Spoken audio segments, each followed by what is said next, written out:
اهلا بيكم.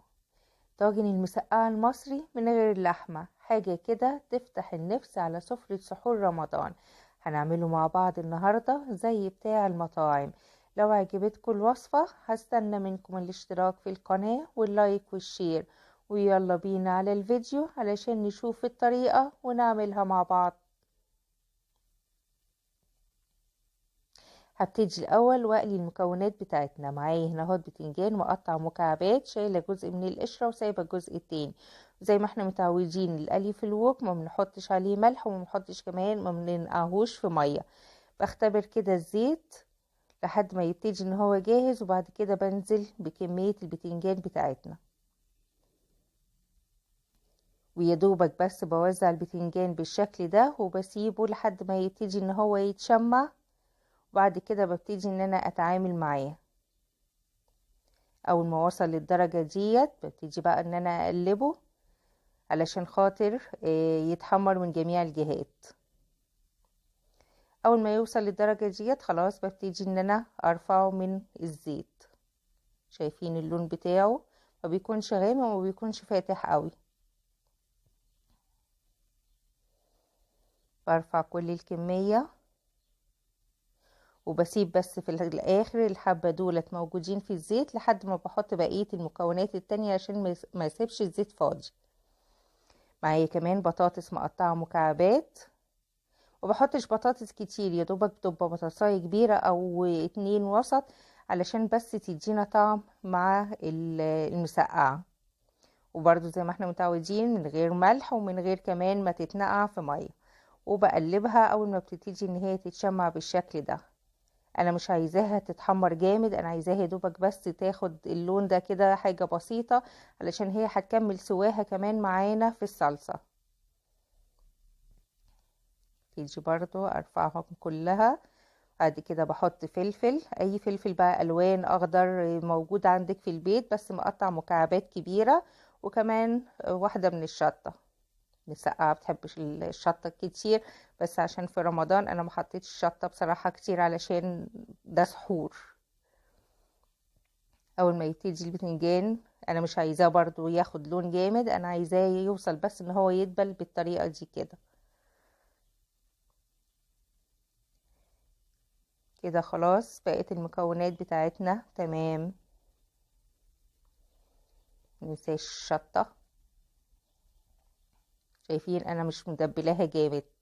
كده شكل الخضار اهوت. شايفين الشكل بتاعه البتنجان مفيش اي زيت موجود. مقلي كده تمام، والبطاطس كمان وصلت للدرجة اللي انا عايزاها ان هي تكون طرية واخده لون، بس هتكمل سواها معانا في الخليط بتاع الصلصة اللي احنا هنعمله. هبتدي بقى ان انا اجهز الصلصة بتاعتنا. زيت على النار، وهحط معلقة حلوة من الثوم. الثوم هنا كان فيه شطة بس كانت شطة بسيطة يعني مش شطة كتير. وابتدي اقلب الثوم لحد ما يصفر ويوصل للدرجة ديت، وهحط عليه الخل. والطماطم بتاعتنا مقطعاها مكعبات، وهبتدي برضو ان انا انزلها على طول على الخل. انا ما بسيبش الخل فترة طويلة على النار، مجرد ما بنزل الخل خلاص بحط بقية المكونات على طول علشان ما يتأكسدش معانا. وبحط كمان طماطم مبشورة، بتدي سمك للصوص بتاعنا وتقل كده بتبقى حلوة قوي. ونقلبهم حلو قوي مع بعض، وكمان بندعك الطماطم شوية علشان خاطر بس تتهرس معانا، وكمان تكون آه، طرية ومتسبكة. وبنحط له صلصة علشان خاطر بس تدينا اللون، لان الطماطم بصراحة كان لونها فاتح قوي. وبنزودها مية سخنة علشان خاطر تدينا الصوص بتاع المسقعة. هنا بتبلها بملح، كمون، بابريكا، كزبرة ناشفة، والسكر عشان الطماطم والصلصة. الملح ديت كمية الملح اللي احنا حطيناها للبتنجان، انا ما حطيتش ملح قبل كده خالص، فديت الكمية اللي تكون للوصفة بتاعتنا كلها. ناخد بقى كل الخضار بتاعنا، البتنجان مع الفلفل مع البطاطس، وابتدي انزلها في الصوص ده.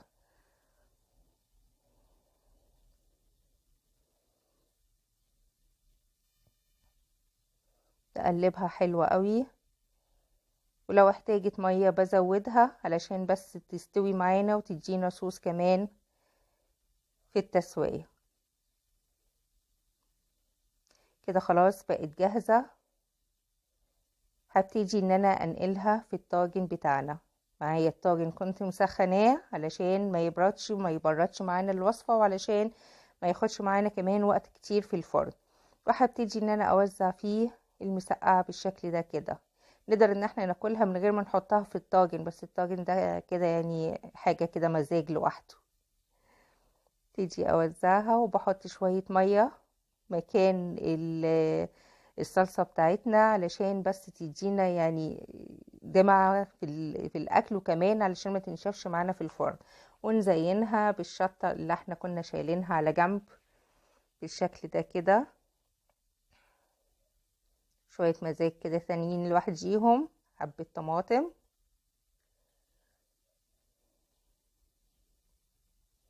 كده الطاجن بتاعنا بقى جاهز، هيدخل على الفرن لحد بس ما ياخد لون ويبقى بالشكل ده. انا مش عايزاه ان هو يقعد مدة طويلة في الفرن، لا، يا دوبك غلوة واحدة او غلوتين لحد ما يوصل للدرجة ديت، وابتدي ان انا اشيله لان كل المكونات فيه مستوية. انا عايزاه ياخد ريحة الطاجن بس.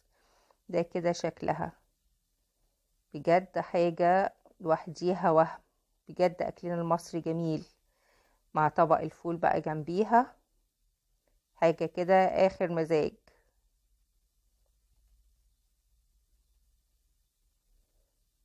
الهنا والشفا ليكم.